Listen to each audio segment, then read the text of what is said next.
सोहेल साहब, यही हम आपसे जानना चाह रहे हैं। बताया जा रहा है कि तारिक बशीर चीमा ने चौधरी शुजात से इजाजत लेकर इस्तीफा दिया है। तो पार्टी में काफ लीग जिनके 5 MNAs हैं, चौधरी शुजात साहब की और परवेज इलाही साहब की राय अगर मुख्तलिफ है तो ये कितना खतरनाक होगा हुकूमती इत्तेहादियों के लिए? जी डेफिनेटली ये खतरनाक होगा। और लेकिन ये लग रहा था कि काफ लीग के अंदर ये डिवाइड मौजूद है। इसी तरह मुख्तलिफ जो इत्तेहादी हैं उनके अंदर भी डिवाइड मौजूद थी, लेकिन बाप ने तो अपनी वो डिवाइड खत्म करके सिंगल हैंडेडली फैसला कर लिया और वो शायद आज अनाउंस भी कर देंगे।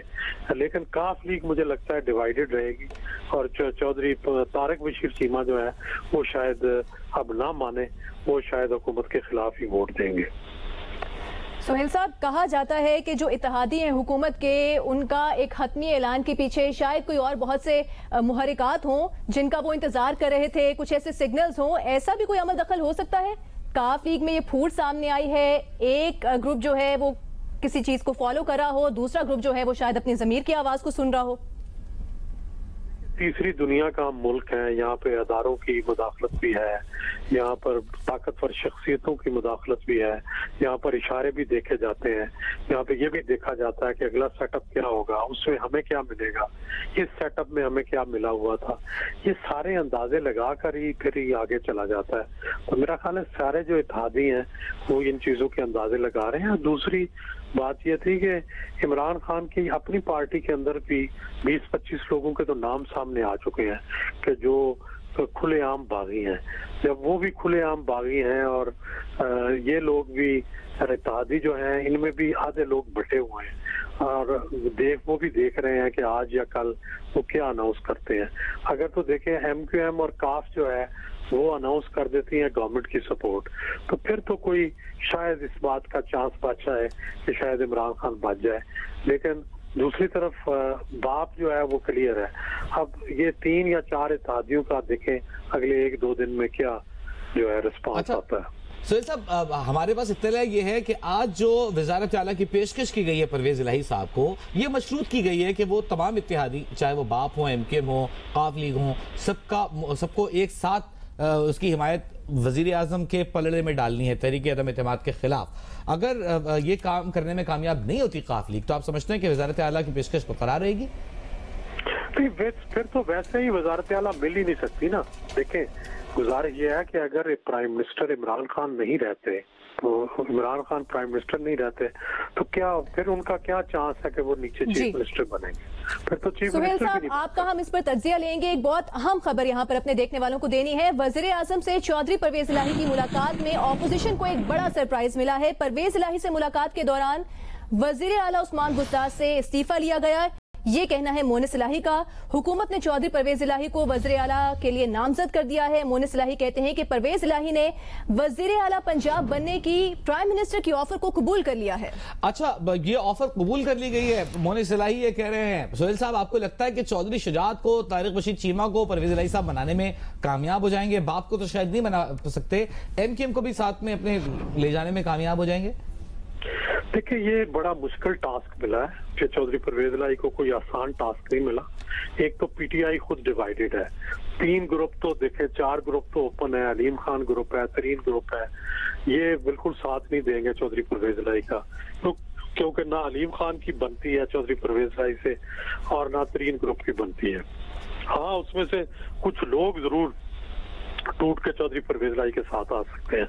दूसरा ये कहना कि चौधरी परवेज इलाही या चौधरी शुजात हुसैन सिंगल हैंडेडली बाप को और MQM को इन सबको मना लेंगे, ये भी फिलहाल मुश्किल लगता है। दूसरी तरफ भी बहुत बड़े बड़े खिलाड़ी बैठे हैं। जरदारी साहब इतने दिनों से उनसे मुलाकातें कर रहे हैं, वो इतने कच्चे धागे से तो बंधे नहीं होंगे कि इधर चौधरी साहबान को ऑफर हुई है और उधर वो सारे जो है वो टूट जाएंगे। हाँ, अलबत्ता एक बात जरूर है कि चौधरी साहबान का सियासत में किरदार मजीद बढ़ गया है। अब वो कार्ड्स प्ले कर सकेंगे, उनके कार्ड्स कितने प्ले करते हैं ये आने वाले दिनों में पता चलेगा। अलबत्ता काफ जो है वो डिवाइड हो जाएगी। काफ के अंदर कम से कम जो है चीमा साहब जो है वो मेरा ख्याल है वो इनके साथ नहीं आएंगे या उन्हें मनाने की कोशिश करेंगे। लेकिन मेरा नहीं ख्याल, क्योंकि वो भी इतने आगे जा चुके हैं, कई दिनों से वो मीटिंगों में शरीक हैं, कई दिनों से वो जरदारी साहब से मिल रहे हैं, अपोजिशन से मिल रहे हैं, और वो इस तरीके अदम एतमाद के हामी हैं। सोहेल साहब, जिस तरह हम मुख्तलिफ तज्ज़िये तबसरे सुन रहे थे गुज़िश्ता दिनों में, और कहा जा रहा था कि काफ लीग में और जो अपोजिशन है इस वक्त उसमें मामला तय पा गए हैं, बस ऐलान होना बाकी है, तो आज ऐसा क्या हुआ होगा कि इस एक अहम मुलाकात में स्मूथली मामला तय भी पा गए? और फिर हम बात करते हैं नून लीग की और काफ लीग की हिस्ट्री की, कि एक बड़ा ट्रस्ट डेफिसिट पाया जाता है। आज की जो डेवलपमेंट हुई है वो अगर कोई एतमाद पैदा करने की कोशिश भी की गई होगी इन दोनों पार्टीज के दरमियान, उसके लिए बहुत बड़ा धचका नहीं होगा? नहीं, देखें, पहले दिन से ये लग रहा था कि चौधरी परवेज इलाही या काफ लीग जो है उनका इंटरेस्ट इस सारी गेम के अंदर ये है कि उन्हें चीफ मिनिस्टरशिप पंजाब मिल जाए, और उसके लिए जाहिर है पहले अपोजिशन ने उन्हें कोशिश की, लेकिन उन्हें लगा कि अपोजिशन पहले गवर्नमेंट को छोड़ना, फिर अपोजिशन के साथ जाना, फिर नून की हमायत लेना, ये सारा बड़ा रिस्की प्रोजेक्ट है। तो वो आसान प्रोजेक्ट उनके लिए यही था कि पीटीआई की सपोर्ट लेते। लेकिन ये अगर 10 दिन पहले होता तो शायद चौधरी परवेज इलाही के लिए बहुत आसान होता, मामलात को कंट्रोल होता। अब 10 दिन गुजरने के बाद, अब जबकि तरीके एतमाद टेबल हो चुकी है, इन सबको दोबारा से मनाना, इन सबको मौकफ से हटाना, ये बड़ा मुश्किल लगता है मुझे। ये कोई आसान टास्क नहीं है। हाँ, ये हो सकता है कि एमक्यूएम पे इन्फ्लुएंस हो इनका, काफ लीग का। एमक्यूएम और काफ लीग जो है ये एक तरफ गवर्नमेंट की तरफ जा सकते हैं, लेकिन बाकी पार्टियां मेरा ख्याल है जहां खड़ी हैं वहीं खड़ी रहेंगी। बहुत शुक्रिया सोहेल बड़ाई साहब हमारे साथ मौजूद थे। इस दौरान हमें ज्वाइन किए सीनियर सहाफी शाहजेब खानजादा साहब ने। शाहजेब, जो सूरत हाल इस वक्त डेवलप हुई है कि काफ लीग में ही दो धड़े बनते दिखाई दे रहे हैं, आपस में इख्तिलाफ दिखाई दे रहा है, आपको लगता है कि इस सूरत हाल में मुनहरिफीन सामने आएंगे जब उन पर सुप्रीम कोर्ट की तलवार भी लटक रही है? उन्होंने ये बात कर दी है और फिर ये इतलात आना कि फूट पड़ गई है चौधरी शिराज हुसैन में, परवेज इलाही में।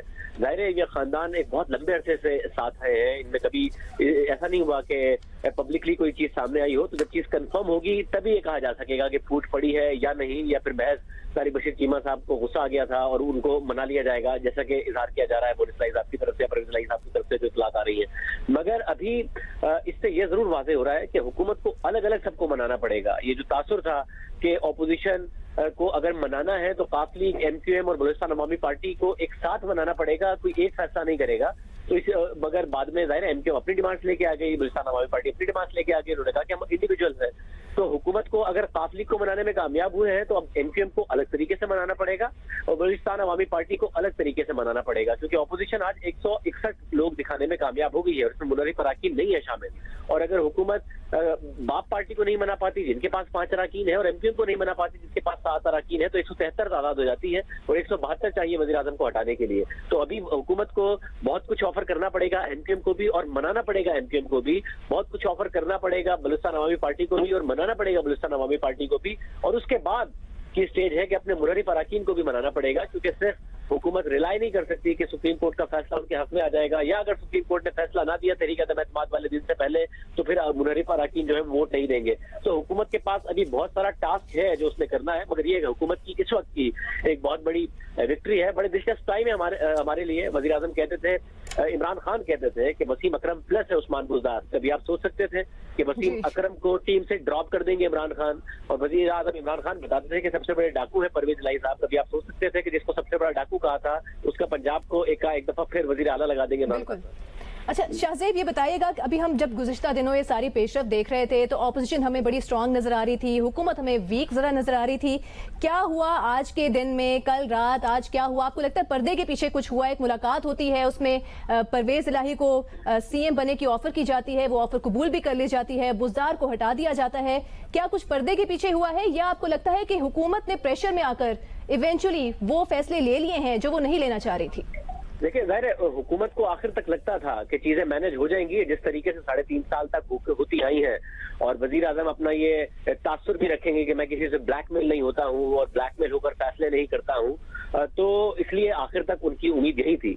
मगर आखिर में हुकूमत को आखिर के 2 दिनों में एहसास हुआ इस तरह काम चलेगा नहीं कि मैं बस चला गया, उनको लगता था बहादुराबाद तो ठीक है, अब एमक्यूएम तो हमारे साथ होना चाहिए, मैं खुद चल के चला गया हूँ चौधरी शिवराज साहब की आयादत करने के लिए, तो इन्हें हमारे साथ मिल लेना चाहिए। उन्होंने अदम एतमाद तक की बात नहीं की, इस पर परवेज इलाही ने भी कहा कि बात ही नहीं की, और एमक्यूएम ने भी कहा कि हमसे बात ही नहीं की, तो हम कैसे गारंटी देते कि हम हुकूमत के साथ खड़े हैं? क्योंकि वजीर आजम को आखिर तक उम्मीद थी और हुकूमत के बुजुर्ग को आखिर तक उम्मीद थी कि जिस तरीके से हमारे लिए पॉलिटिकल मैनेजमेंट 3.5 साढ़े 3 साल तक की गई है वो हो जाएगी। फिर वजीर आजम को ये उम्मीद थी कि जब उन्होंने न्यूट्रल वाली बात की कि इससे दबाव आ जाएगा, वो भी नहीं आया। तो फिर वजीर आजम को उम्मीद थी कि जब मैं स्पीच करूंगा ये मेरा ट्रम्प कार्ड होगा, इतना बड़ा क्राउड आएगा तो सब चीजें इन लाइन आ जाएंगी, इत्तेहादी भी खुद ही आ जाएंगे और मुनर्रिफ अरकान भी मिल जाएंगे, और जो न्यूट्रलिटी है वो भी मेरे हक में आ जाएगी, क्योंकि बहुत ज्यादा पब्लिक का प्रेशर होगा। फिर भी नहीं हुआ, तो फिर आज वजीर आजम को गिवन करना पड़ा है। वजीर आजम को जो वजारत आला का ओहदा है वो परवेज इलाही साहब को ऑफर करना पड़ा है, और एमक्यूएम भी ऐसे नहीं मानेगी, उन्हें भी कुछ ना कुछ ऑफर करना पड़ेगा। मुनर्रिफ अरकान भी ऐसे ही नहीं मानेंगे। तो ये जो कल का जलसा था और मकबूलियत का, वजीर आजम कह रहे थे मेरी मकबूलियत देखकर सब वापस आ जाएंगे, ऐसा नहीं होगा। उनको सबको कुछ ना कुछ देना पड़ेगा, और बहुत बड़ा टास्क है अभी हुकूमत बचाने के लिए जो उन्हें अदा करना है। अच्छा, उस्मान बुज़दार साहब को काफी पहले से कहा जा रहा था कि हटा दिया जाए तो शायद मामला बेहतर हो जाएं। अगर ये फैसला 15 दिन पहले कर लिया जाता तो हुकूमत के लिए कितना साय ऑफ रिलीफ होता, और अब कितने कदम पीछे हटना पड़ेगा वजीर आजम को? मेरे ख्याल है बहुत सारे कदम हैं। 15 दिन के अलावा 3 दिन पहले सहाफियों से मिले और उस्मान बुज़दार की बहुत तारीफ की और दिफा किया उनकी कारकर्दगी का। खुद कहते हैं कि उस्मान बुज़दार को बताना नहीं आता, उनकी कारकर्दगी बहुत ज्यादा अच्छी है। तो कैसे बताएंगे कि उस्मान बुज़दार साहब को मैंने हटा दिया है, क्या खामी है, क्या ऐसी बात है? क्योंकि कहते हैं मैं तो ब्लैकमेल नहीं होता। तो वज़ीर आज़म के लिए ज़ाहिर है ये बहुत सारे कदम पीछे हटे हैं, मगर हुकूमत को अपनी को बचाया है। उम्मीद है कि इससे स्टेबिलिटी भी आए कि अगर हुकूमत बच जाए, क्योंकि अभी तो बहुत बड़ा टास्क है हुकूमत के पास, तो उससे इस्तेहकाम भी आए, क्योंकि हुकूमत बहुत ज्यादा कमजोर हो जाती है। इस किस्म की जो गिव एंड टेक होती है, तहरीक अदम एतमाद का आना, और फिर ज़ाहिर बड़े मुश्किल फैसले के लिए लेने हैं, वो वज़ीर आज़म अब नहीं ले पाएंगे IMF के प्रोग्राम में होते हुए। तो इसलिए ये क्योंकि वफाकी वज़रा भी कह रहे हैं कि अर्ली इलेक्शन आया, देखते हैं कि वज़ीर आज़म क्या फैसला करते हैं। शाहज़ेब, फिर हम ये समझ सकते हैं कि इस क्राइसिस ने कुछ और नहीं तो इमरान खान साहब को थोड़ी बहुत पॉलिटिकल मैनेजमेंट जरूर सिखा दिया। जाहिर है पॉलिटिकल मैनेजमेंट खुद कैसे की जाती है वो सिखाती है। जाहिर है हुकूमत की तो पॉलिटिकल मैनेजमेंट हो ही रही थी, खुद किस तरह की जाती है और किस तरह आपको फिर खुद मिलना भी पड़ता है, और एक दफा नहीं बार बार मिलना पड़ता है, और आपके मिलने से सिर्फ फर्क नहीं पड़ता है और आपके जल्सों से सिर्फ फर्क नहीं पड़ता है, आपको कुछ ना कुछ देना पड़ता है। जब कोई और आपकी मैनेजमेंट ना कर रहा हो, आपको खुद करनी पड़ रही हो, तो ये जरूर सीखा है। आखिरी सवाल आपसे, आज फैयाजुल हसन चौहान जो कि तर्जुमान है हुकूमत पंजाब के, उनकी जानिब से आज दोपहर में प्रेस कॉन्फ्रेंस की जा रही थी, आज दोपहर में, तो और बताया जा रहा था कि जो तहरीक अदम एतमाद टेबल हुई है, वज़ीर आला उस्मान बुज़दार ने बहुत काम किया है और वो कहीं नहीं जा रहे हैं। तो आपको लगता है कि ये सरप्राइज ऑपोजिशन के लिए तो है ही है, ये वज़ीर आला उस्मान बुज़दार के लिए भी है?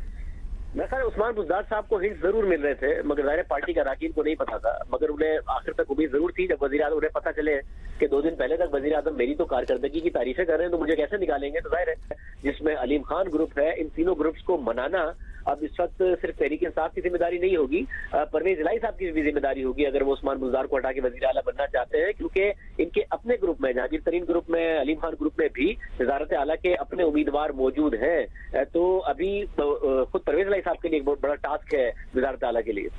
ठीक है, बहुत शुक्रिया। हमारे साथ मौजूद है शाहज़ेब खानज़ादे। एक तस्हीह यहाँ जरूरी है, फैयाजुल हसन चौहान इस वक्त वजीर जेल खाना जाते हैं हुकूमत पंजाब के। दरअसल इतनी फ्रीक्वेंटली इनके पोर्टफोलियोज बदले गए हैं तो वो याद रखना कभी कभी मुश्किल हो जाता है। बहरहाल बड़ी दिलचस्प सूरत हाल है, और जो एक तासुर मिल रहा है कि शायद काफ लीग में फूट पड़ गई है, और ऐसा नहीं है कि अब हुकूमत के लिए सब कुछ एकदम से आसान हो गया।